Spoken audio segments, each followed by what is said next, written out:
Hello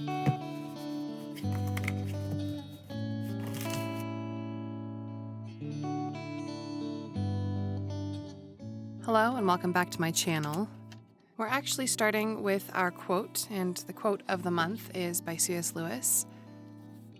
You can't go back and change the beginning, but you can start where you are and change the ending, which I love. As an author, I have a lot of control over the direction that my characters go, and I could even change the beginning if I really wanted to. I think in our own lives we can get so caught up in the past and our anxiety about the future that we don't take a moment to think about where we are at in this current moment and go forward from there. Here you can see that I am starting to use a ruler, and I'm very quickly going to decide that that is not a good idea. In fact, you can see me abandon it right here and decide to just go for it. They aren't the straightest of lines, but I don't mind too much. Now, my main goal this month is actually to up my exercise. I am bribing myself that if I exercise every day this month, barring Sundays, that I will be able to get something that I've had my eye on for a little while. Sometimes self-discipline looks like giving yourself self-compassion and recognizing what works for you and what doesn't. And in my case, an external motivator definitely helps in doing things that I don't necessarily always want to do. Now, you'll see that I have a different color for each week, excluding the first 2 days and the last day. Those 4 weeks are the ones that are going to be in these spreads. Feels like February went so fast, even though it had an extra day in it this month. I didn't have a lot of time to get my bearings, so to speak. I'm hoping that for March that we'll be able to take it a little bit slower. I'm curious to see if anyone is able to guess what it is that the theme of this month is before we actually get into it. So I guess put your guesses down in the comments before I reveal it in a few minutes here.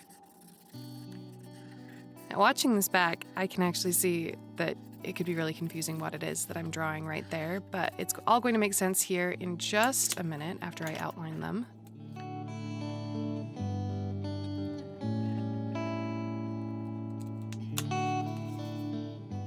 See, we are going to make a wardrobe. And if you haven't guessed yet, this spread is going to be Narnia themed, specifically to The Lion, the Witch, and the Wardrobe. I think in The Lion, the Witch, and the Wardrobe, it's interesting because these children go on this adventure in this alternate world, and they come back after it's all over, after they've lived almost a whole lifetime. And they have all of this knowledge, all this information that they bring back with them. But they're still kids. They've been changed. And I know that part of that is a commentary on World War I and what it was like for kids to go to war and come back as adults. Now, for everything in this spread, I actually went and did some illustrations digitally and printed them out because I wanted them to be just so. I did use royalty-free Clipart at certain points during the video, and I'll have links down below to where I got that. In this case, I had a reference that I drew Mr. Tumnus from. And of course, we're continuing with our side quests and Monster of the Week. I just find that it helps me to have a better focus on what I'm working on during the week.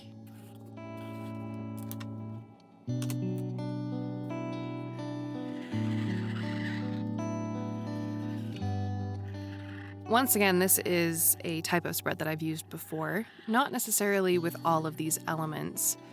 It actually takes some inspiration from the Hero's Journal, kind of gamifying my life, making sure that I have a focus for each day.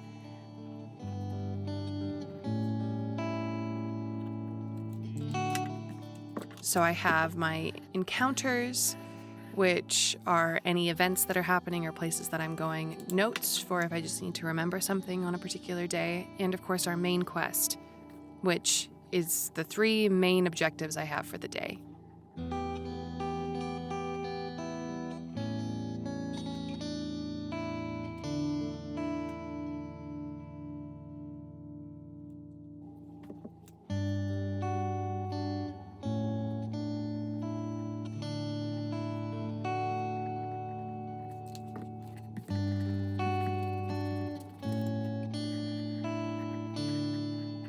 Now, there are drawings on each of these spreads in that little spot right here that I am filling in right now with Mr. Tumnus's flute, and I don't want you to get too attached to them. I'm going to show you the whole process just so that you can see what my thought process was, but I wasn't particularly happy with how any of these turned out, except for maybe one of them.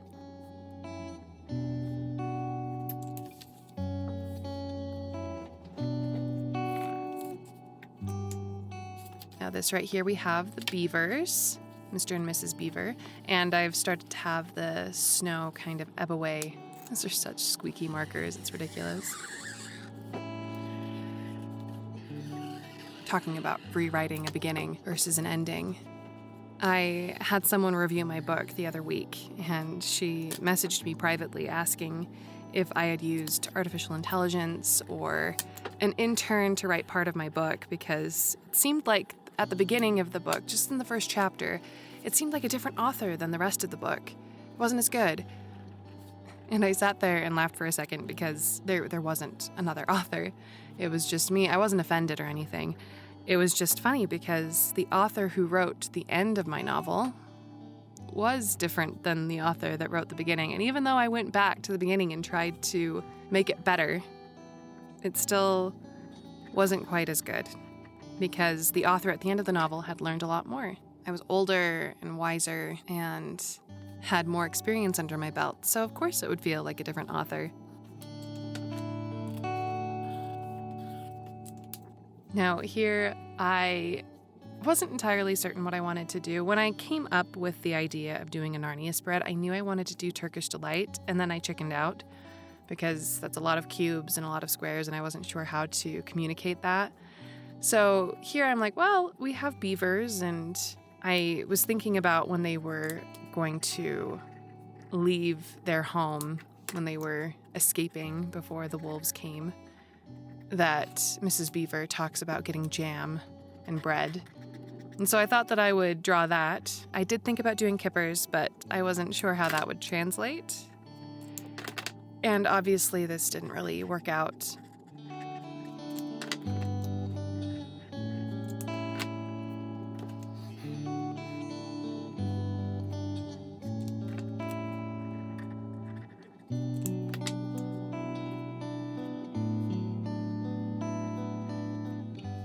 I do think it's really funny that I decided to go over the blue, because I did that in my last spread too.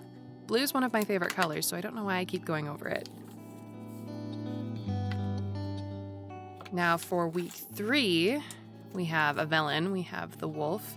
Now this wolf is some clip art that I adjusted and added into my scene, and as we can see, it's starting to be more springy. Little secret for you, how I'm keeping the pages down in between is I take a little bit of kneaded eraser and I put it in the corners and it sticks it down and then comes up cleanly so I don't have to worry about it. Narnia has always been near and dear to me. It was a series that my parents both absolutely loved, and when I was in the 3rd grade, at the end of the year, my teacher gave me a copy of The Lion, the Witch, and the Wardrobe. I've seen several different adaptations of it.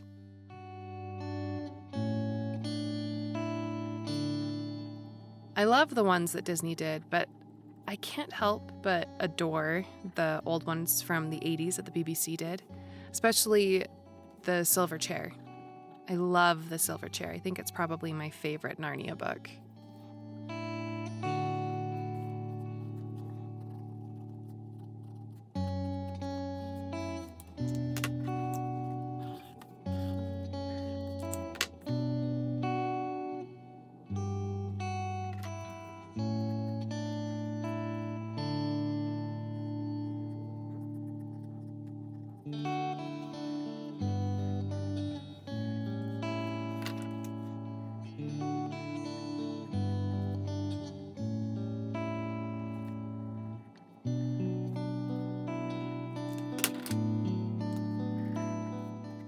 So here is one of the only pictures that I actually liked how it turned out.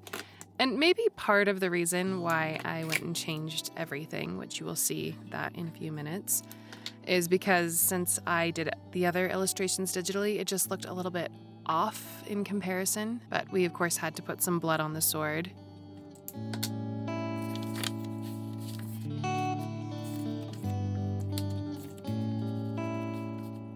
I think this is probably my favorite spread out of the bunch.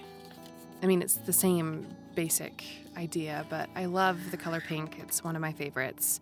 And I love the flowers going up the lamppost. And of course, Aslan, which, once again, was clip art that I adjusted to be used with my style.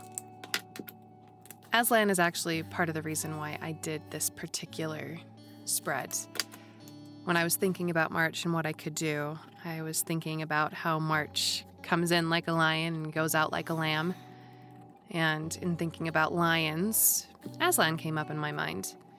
And of course, after I decided on that, even though C.S. Lewis isn't born or didn't die in March, and even though the Narnia books weren't published anywhere really close to March, I thought that I just needed to do it, especially with winter turning into spring.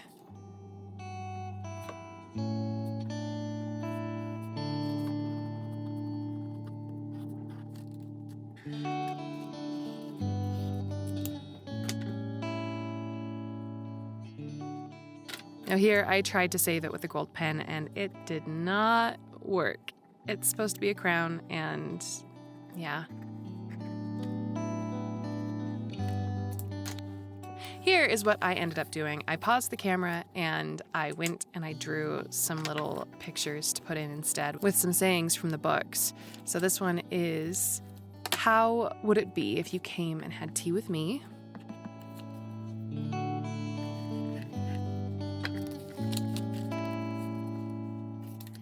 This one is, "What would you like best to eat?" Which, of course, the beavers never said. This is the White Witch who says this, and that's some Turkish delight.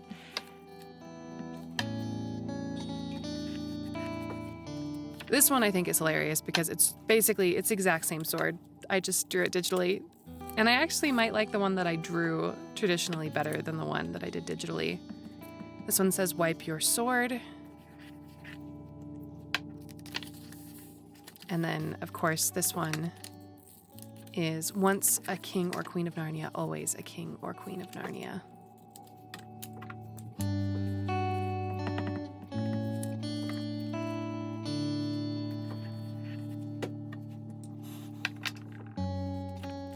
And here is our spread for the last month of the quarter.